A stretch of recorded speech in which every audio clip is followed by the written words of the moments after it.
I had the benefit of getting to know Shorty when he was still an amateur fighter, actually, and Sheikh Khalid had invited him out to Bahrain when Sheikh Khalid was really first looking at launching KHK, and he had invited Shorty and Frankie Edgar and Henzo Gracie and some other notables, and they invited me to come uh, and be a part of this original kind of symposium talking about MMA and talking about how to um, use or leverage mixed martial arts to bring awareness to Bahrain and Bahraini athletes. So during that time, Shorty and I didn't know each other. I think the Sheikh had seen Shorty in Vegas when Shorty won his second IMF title. The Sheikh was impressed, so he extended an invitation to Shorty. I got to meet Shorty, during that trip out to Bahrain, and I was immediately impressed because I watched him train with Khabib, and Shorty was outweighed by Khabib by probably 40 pounds, 50 pounds at the time, and Shorty was an amateur, and Khabib was like this rising star. He wasn't the champion yet, but he was somebody very much, on the rise, and everybody knew he was going to be somebody special. And Shorty held his own when they were sparring, and particularly in the grappling, which, given Khabib's prowess as a grappler, I thought was really impressive. So, during after the practice is over, I talked with Shorty a little bit, and I said, "Hey, man, you're pretty good. What's your story?" And he said, "Well, I'm an amateur fighter. I just won the IMF title for the second time. Not really sure what I'm going to do." And I said, "Well, I know exactly what you're going to do. You're going to go pro, and you're going to come fight for me. If you've got 26 amateur fights, which is what he had at the time, I think he was 25-1 with a 25 fight win streak. I said, if you're got that much amateur experience, there's no reason not to go pro at this juncture. Right now, you're hot. You just won a second title. You should totally go pro." And so, he and I chatted a little bit, got to know each other, and we agreed that he would come fight for Titan and, go ahead and turn pro. So, during that process, we got to know each other, pretty well. As I think you've begun to know, Shorty is a very likable individual and very charismatic. And, I appreciated that he was so driven to fight, man. Like, I would ask him, "Hey, what do you think about this fight? I want to give you a warm-up fight. Then we're going to put you in, a little bit tougher fight." He says, "No, I want to fight the toughest fights that I can get my hands on. I want to show how good I am." And I said, "Well, but that's not smart." So I gave him one fight that was kind of his first fight that wasn't, the toughest fight out there. After that fight, which he won handily, he said, "Listen, I don't want that. I want to fight the toughest opponents. So let's find me tough opponents." So I started lining up tough opponents for him, and he kept winning, and he beat guy after guy, UFC veteran who was 19-2 at the time, and Shorty beat him. So he went on. I think he fought for the title for us after at his third fight. I think for his third fight, he fought for the flyweight championship, won. Then he fought for the bantamweight championship, won. Then defended each of those titles, and by that point, I think he was 7-0. And I was able to get him to the UFC. But at that point, we kind of had a relationship for 2 years, maybe 3 years, and gotten to know each other pretty well. And when he would come down to Florida, he would stay. And I think at some point during towards the end of that, he actually was training an American Top Team. I had set that up for him, and he was living in the dorms. And then he just kind of, next thing you know, he was living at my house. He became part of the family pretty quick, and he's lived at my house on and off since then. And that's another 4 or 5 years. Like, we've known each other quite a while, and my kids think of him as a brother, and I think he thinks of me kind of as like uncle or dad. especially since his dad passed away. You know, I kind of fill a void for him. But he's, you know, we're great friends, and you know, he's just such a wonderful person, and he's had his ups and his downs, but he's always handled it with class. And I don't know, I just really respect him. He's a hell of a guy. You know, I think if you have to understand where Shorty came up and how he came up, to understand why he is the way he is. It's one of his most commendable qualities is that he really wants to leave this place that, you know, we're in now better than when he came. And especially his community where he comes from, it's definitely, you know, it's the hood. And, you know, he grew up in a very troubled neighborhood. You know, he had some troubles with his family, you know, various members of his family in jail, you know, part of gangs, you know, you know, even, you know, at his home, his dad was part of that. And, you know, he's always overcome that and said that he could be more. And he, you know, I think one of the things he says, you know, if this Shorty can make it, so can you, you know, and he tries to use the platforms that he has to show others that, hey, you can go get an education, you can go follow your dreams and become a professional athlete, a doctor, or you know, a cartoon, or like whatever you want to do, you can go out and do it and be successful if you put in the work and you really try. And you know, I think that that's one of the things that, you know, he views as a responsibility is to lead by example, to be very candid. And I think it's part of the reason he is so candid about, you know, what he goes through as a professional athlete, but also as a human being. He shares his struggles and his successes because he wants people to benefit from them. You know, he also has his own foundation, which, you know, he's still very, you know, relatively young. I mean, he's 29, 30, you know, I mean, he's still young in the fight game, relatively speaking. And here he is out being a leader in his community and, you know, helping young fighters, helping young kids to grow and take their shot. So, you know, it really is Shorty's greatest quality and far surpasses his legacy as a fighter or a champion, which, you know, he's got tremendous accolades. I mean, he's, you know, he's 10-1-1, I think, as a professional fighter, 25-1 as an amateur. Pretty darn good record. You know, he's won 2 world titles, you know, as a professional, 2 world titles as an amateur. So he's done a lot in his chosen profession, but I think where he really shines is as a human being, uplifting his community. Part of Shorty documenting his experiences the way that he does, it definitely is out there for people to see. And, you know, he has gone through a lot of difficult, trying circumstances, you know, being on the precipice of fighting and then not being able to multiple times, getting injured and you know, having to fight back through that injury. It's just, you know, the kid's dealt with a lot. And, you know, because I know him so well, you know, again, he's lived at my house for literally years.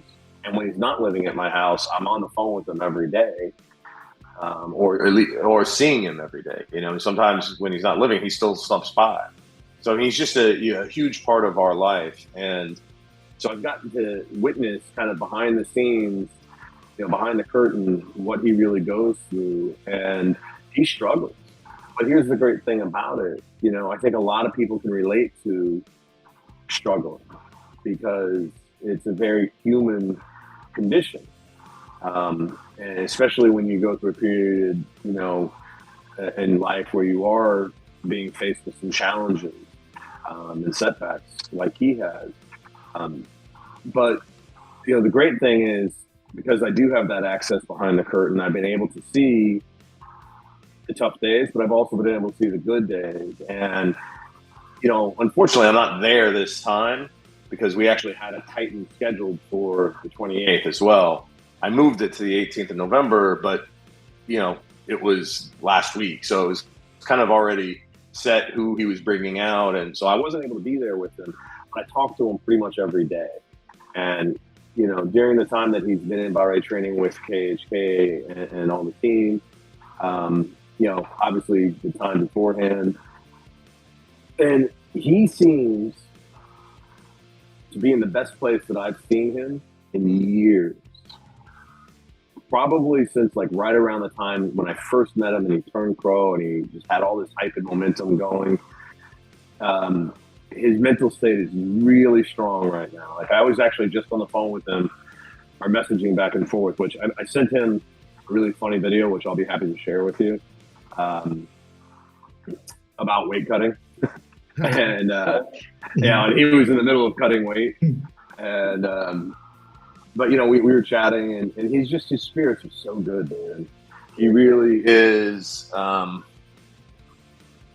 He really is in a phenomenal place mentally, the strongest I've seen him in some time. He's on weight now, just 10 hours waiting till he can step on the scale. I mean, listen, the move up to 35 was a great decision and probably overdue for him. And I think he's reaping the benefit of that. But I think also kind of taking charge of his life and saying, you know what, man, like I've got this short window to go out and show that I can be somebody special and to become a champion again. And, this is a great opportunity. And so he's in an awesome place, man. Like I'm excited to see him perform because I think we're going to see probably the best Shorty we've seen in quite some time, if not ever. He's been working hard and he's mentally strong, which he always worked hard, but he hasn't always been mentally strong. And we've seen the results of that several times. So I think he's kind of been able to address the demons that he's had, and now he's ready to roll. So we'll see in a couple days, but I think he's going to put on quite a performance. I think if we have a master plan of what Shorty is going to accomplish, I don't know that Shorty wants to fight till he's in his 40s. Like I think Shorty wants to kind of fight till somewhere in his mid 30s, which means he's got 5-6 years to go, roughly. And that could change, but that's my guess of what I expect from him, because I think he has other things that he wants to do in life. But it's super important to him that he build his brand as big as possible, and make his platforms as big as possible so that he can accomplish his mission, which is really to go out and help people, and through his foundation, through his charitable work, to really make an impact in his community. So in order to do that, he really needs to he's got to get past this fight, which is, as you mentioned, is not an easy fight. It's a tough opponent. I think his opponent's 13-2 or something similar to that.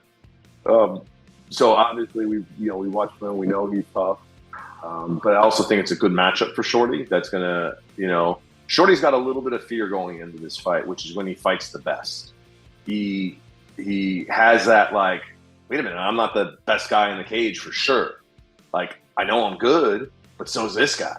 And that's when Shorty really fights the best, when he feels he has to rise to the occasion. So I expect he's going to do that this fight. And if we get past this fight and he looks good and he's uninjured, we'd love for him to fight right away.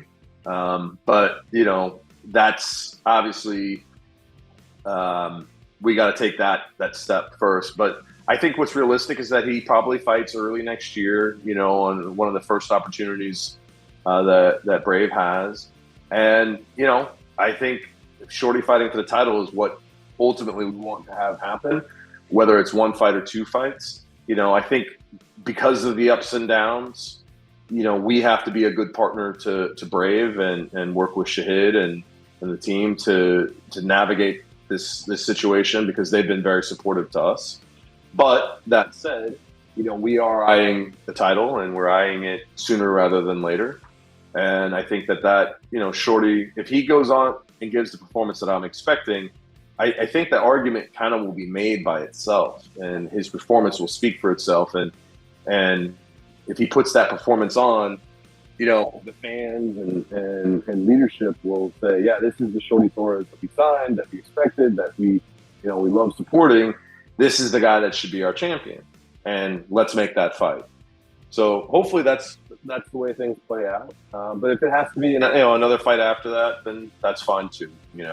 Shorty just wants to be active. During what I think he feels is the prime of his career, he has been inactive for various reasons, and he really wants to change that and fight multiple times. I think ideally he really wants to fight 3-4 times a year, and fighting the toughest competition he can get his hands on. No, I mean, listen, Shorty, first of all, just wants to go fight. Like, that's his biggest thing right now. But, we have talked about what the division looks like, who's at the top. He even though he's far from home, KHK, whether it was with Eldar in Dagestan or when he's in Bahrain, KHK has really, Brave couldn't be a better home for Shorty, because KHK and Brave have really gone above and beyond to take care of him and make him feel welcome wherever they've asked him to be. And so he actually really enjoys coming and training with the team. It's, he's trained at some of the best gyms in the world. He was at Jackson Wink. He was an American Top Team. He was working one-on-one with Dean Thomas. He was, kind of hopping around to some other gyms. He's trained at Rufus Sports. I mean, he's trained everywhere. And from everything he's told me, he really feels like at this time in his life, with the resources and the athletes that are a part of KHK, he's getting the best work he can get. And so I know he's super appreciative of it, but more importantly than being appreciative, he really feels he's benefiting from it. And, other than the fact that he's far away from home, which he does struggle with, and he finds a way to deal with the language barrier, but, that is an issue. But, they find a way to make it work. So I think that he has a certain level he feels a certain level of responsibility to fly the banner for KHK. And Sheikh Khalid has been a true friend to Shorty, and I think he feels a responsibility to perform for Sheikh Khalid and the people of Bahrain, because that's what this is all about, right? Like Sheikh Khalid has gone out and brought KHK into being, and Brave is, to help uplift Bahrain. So I think, Shorty he's always going to be a kid from Chicago in the hood. But I think he kind of feels Bahraini to a certain degree, and he certainly has a sense of responsibility to showcase his skills. And so I think he'd love to get that fight and then knock out the guy that's taken 2 KHK fighters out. I think that would make him feel like, it was a rough couple of years, but everybody stood by my side, and I was able to, make it happen for him and validate them sticking by my side.